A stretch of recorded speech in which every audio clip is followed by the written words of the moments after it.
Hello and welcome to a look at Mogu'Shan Palace. Pronunciation possibly wrong. Please note first off that this pat right here is skippable, however you might want to pull them if your group's a little slow. So, I finally was able to get footage of this since it's been locked out for about 2 weeks for me for some reason.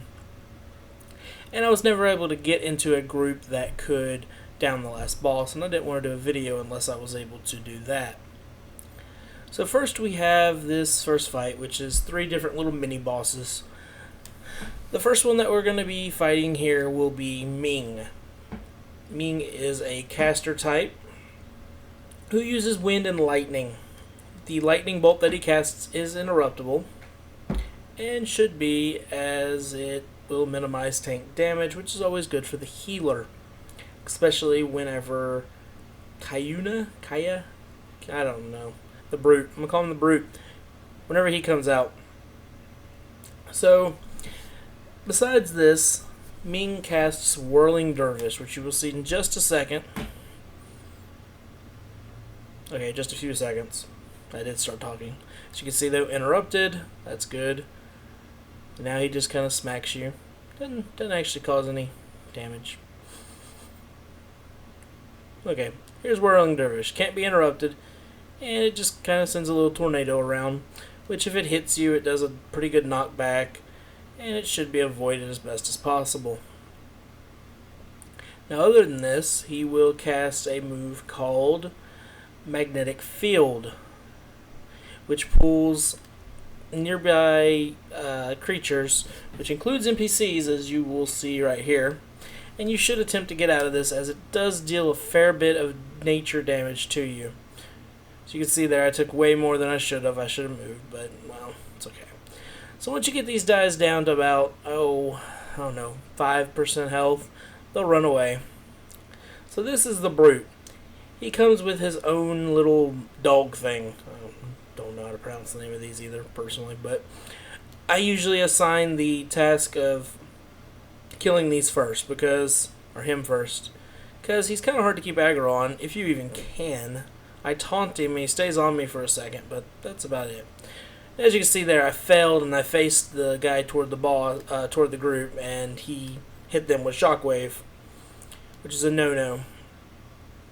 And I've yet to find a reliable way to dodge this, except to be able to cast a speed buff in the form of my talented ability, which I cast right here, and I was able to get out of it. Now, he moves whenever he goes to kill. You can't just kind of move to the left, move to the right. That doesn't seem to work. And it also doesn't damage the full area that it shows either. Kind of odd. Maybe it's not supposed to. I don't know. But it is rather painful, and you might want to pop cooldowns. As you can see there, I had to pop lay on hands because I wasn't trusting the healer. Now last we have Hyen, the Unstoppable. He has 2 main abilities you need to watch out for. He does deal a fair bit of melee damage,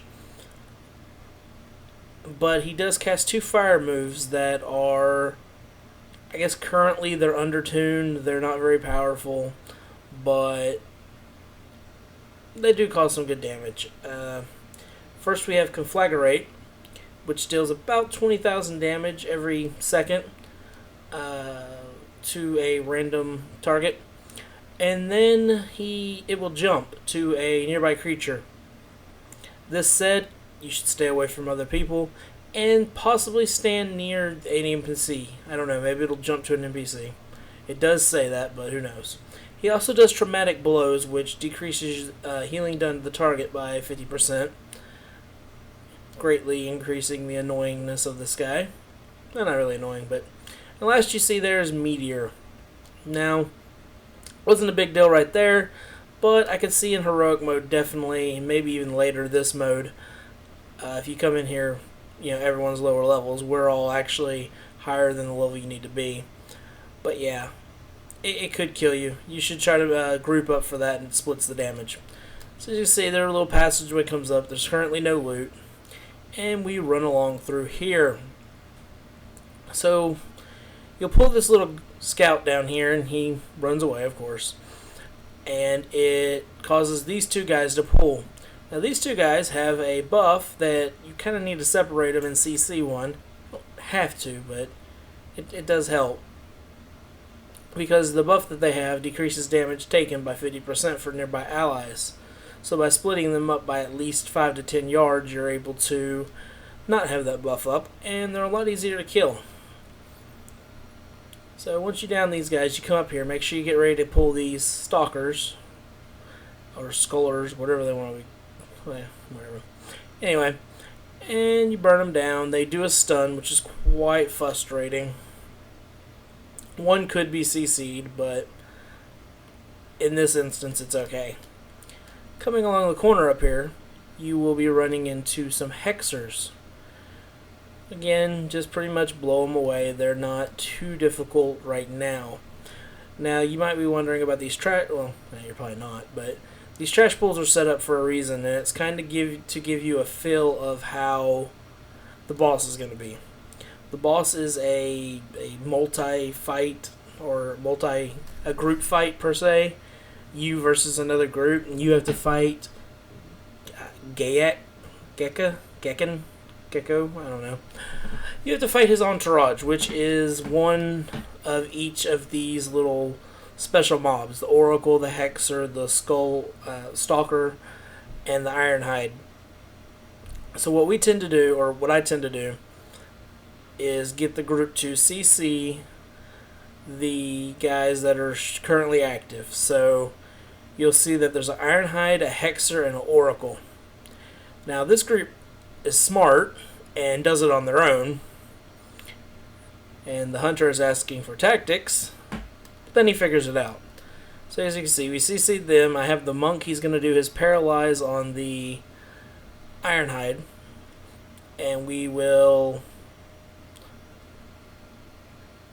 well, you'll see.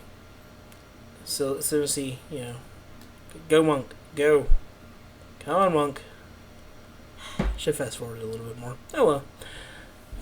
There he goes. So then we go ahead and we talk for a second. The monk goes in and pulls for some reason, because I don't know. Anyway, and then you see the stalker pop up. Now, as I try to get a stun on him as quick as possible and hope for the best. He does do a stun of himself. Now, Gekken here does cast an ability called Reckless Inspiration, which will break someone out of their crowd control and make them basically immune to it. Any long form. They still are not immune to stuns and slows and stuff like that, I think. At least the slows. I know they're not immune to stuns. But you want to try to burn them down as quick as possible. Now, if the Ironhide here is up, you're going to want to kill him first. If all of them popped at the same time, you'd want to kill the Ironhide first, because he does have the 50% damage decrease, so it wouldn't make any sense to try to burn him or burn the other ones. Now, as far as the Oracle and the Hexer go, they're pretty easy. If they do happen to pop up and you can't crowd control them, you can see the Hexer in the background is immune to crowd control right now. And he also gets a 50% haste buff, and you can deal 50% more damage to him because of it. But most of their spells can all be interrupted, if not all. So really, you don't need to worry too much about them as long as you have a few people who can do some interrupts and stuns. And as you can see here, we're just going to finish this off. Now, if you do kill Gekken first, he will cast a buff to all his fellow entourage, as they call them. And basically it will give them a massive buff, and you'll probably get your ass handed to you because, well, it's a massive buff. And if you don't kill all of them, it resets and you have to redo it all. So just kill the guys in order, or, and this fight will be rather easy. The first few times we came in here, we didn't know what the hell we were doing, or I didn't know what the hell we were doing. And so it was Wipe Fest. It was a Wipe-a-thon 3000. Until people finally figured out, oh hey, we got a crowd control. At first we didn't even realize that they all pulled, so we're like, okay, we'll just pull these. No, they all pull at the same time. So let's just go ahead and skip on past all this. Wait on an elevator.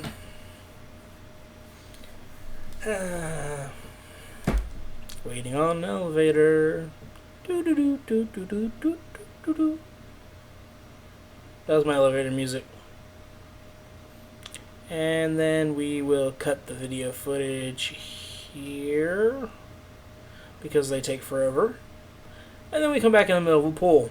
These pools are pretty straightforward. Just grab everything and AoE them down. Sadly. Come on, Blizzard, give us a challenge. So yeah, one pull and you're pretty much here.